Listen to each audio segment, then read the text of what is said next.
This episode of Tales from Ostlantis is brought to you by Ostlantis Premium.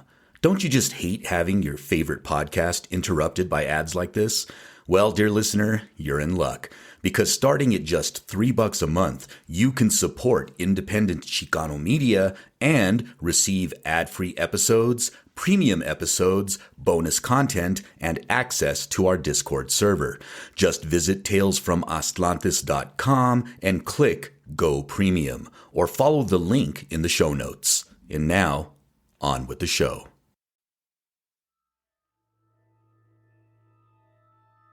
My name is Kurly Tlapoyawa, and I love movies.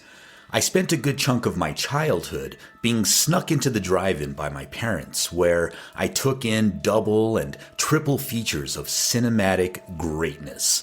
And when movies became available on home video in the 1980s, well, all bets were off. It's no exaggeration to say that my life was largely shaped by movies. In 2004, I opened Burning Paradise Video, where I offered a carefully curated selection of independent, foreign, underground, and cult films to the public. Welcome to Burning Paradise, my love letter to a bygone era. Episode 5, Class of 1984. Among the great cinematic achievements of the 1950s are the many masterpieces known as juvenile delinquency films. This underappreciated genre, which includes such greats as High School Caesar and Blackboard Jungle, features slick cautionary tales of youth gone wild, warning us against the perils of drug abuse and violence. And take your hat off in this classroom. You ever try to fight 35 guys at one time, Teach?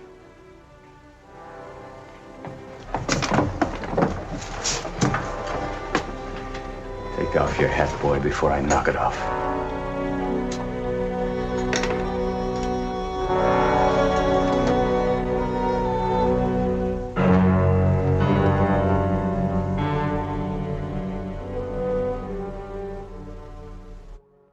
My name is Vic Morrow.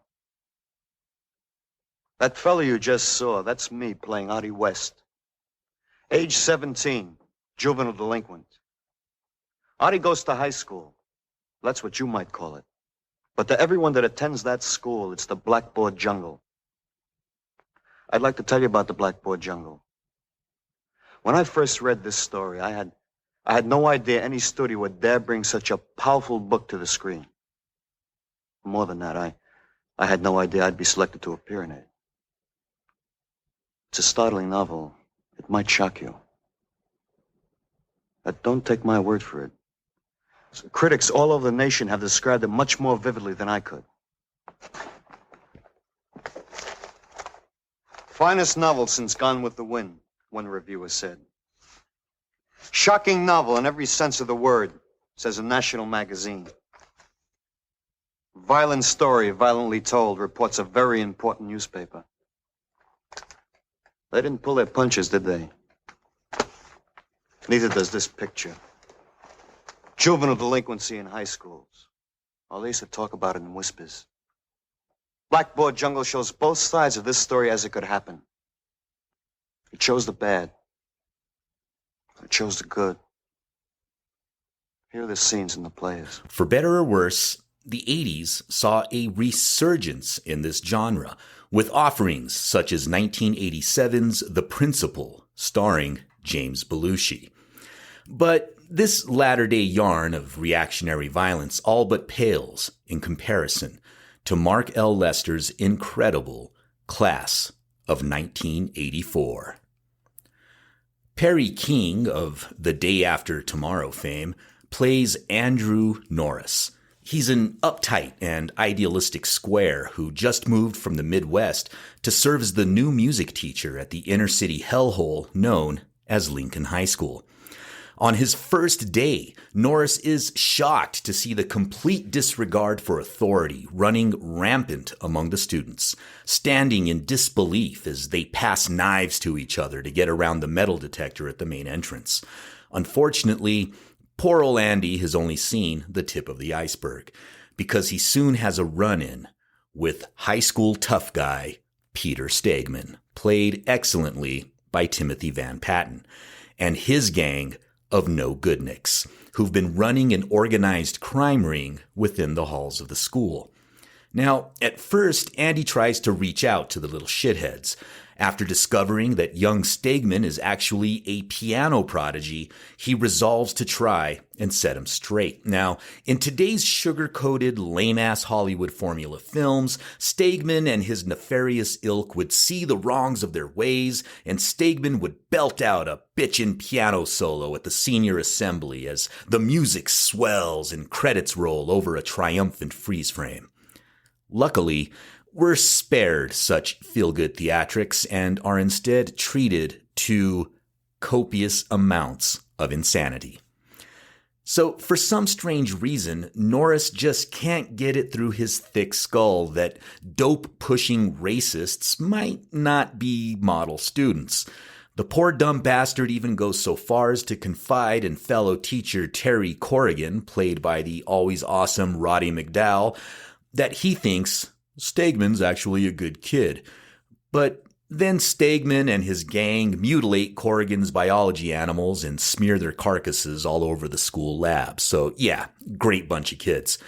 This heinous act pushes Corrigan over the edge, driving him to pull a gun on his class when they won't listen to his pleas for discipline. The brain-dead principal refuses to lay any blame whatsoever on the students, and Norris starts to come around. Our hero finally starts to kick ass and take names when Stegman and his cohorts kidnap his wife, initiating a pretty suspenseful game of cat and mouse. Norris tracks the thugs through the school halls, leading to a dramatic face-off with Stegman. So, while the drug use, racial tension, and violence depicted in the film must have scared parents shitless back in the day, they're pretty tame in comparison to the realities of our modern world. Still, the film makes a strong case without becoming all preachy, providing some solid thrills and a little message at the end. We also get a young Michael J. Fox, here just going as Michael Fox, sporting an awful Davy Jones haircut and belting out truly atrocious one-liners. Summers, man, tuba. You don't know that's a trumpet. We're all in big trouble. Trumpet, man, they've been lying to me all these years. Diane, I know. Clarinet, bassoon, and oboe. And I orchestrate. Anything you don't do? Yeah, she don't put out. But she conducts a class. Did you conduct this class? Shit, we learn more from her than we ever did from old Bad Breath Goldstein. So, my old DVD, put out by Anchor Bay, did an excellent job on the film transfer. It provides us with a freshly restored print and a 5.1 surround sound mix. The extras include the original trailer, TV spots, and a commentary track by director Mark L. Lester. So, let this be a lesson that when it comes to the option of streaming movies or owning a physical copy of the media, I will always go with owning the physical copies of my favorite films, because extras like this is stuff that you just don't get when you're streaming. Also included is a cool featurette exploring the making of the film and its predictions of school violence.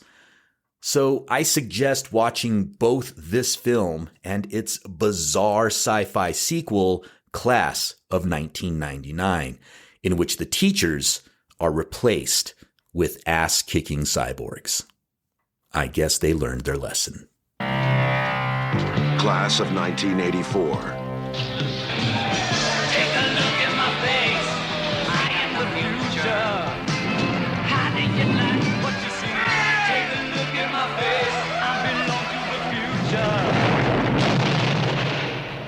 Class of 1984. Their only goal is power. I run this school, man. Their only law is survival. If you want to survive around here, you have got to learn to look the other way. Their only allegiance is to themselves. Still believe in all that bullshit that holds it together? I pledge allegiance! Otherwise, you'd have done me right. Like this. He tried to kill me! Somebody's got to stop this insanity. Well, you simply cannot afford to fail this class. Now, what is the answer? I am the future. I am the future.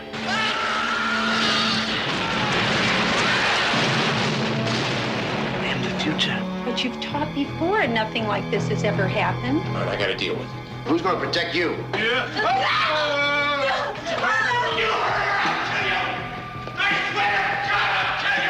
You're getting worried, teacher.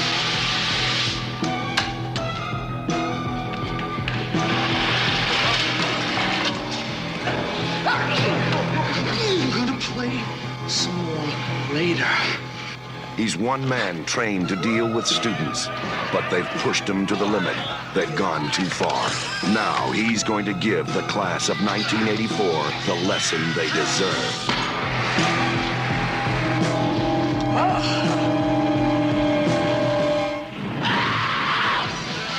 Class of 1984. Is this the future? Take a look at my face. I belong to the future. And the world belongs to me. Take a look at my face.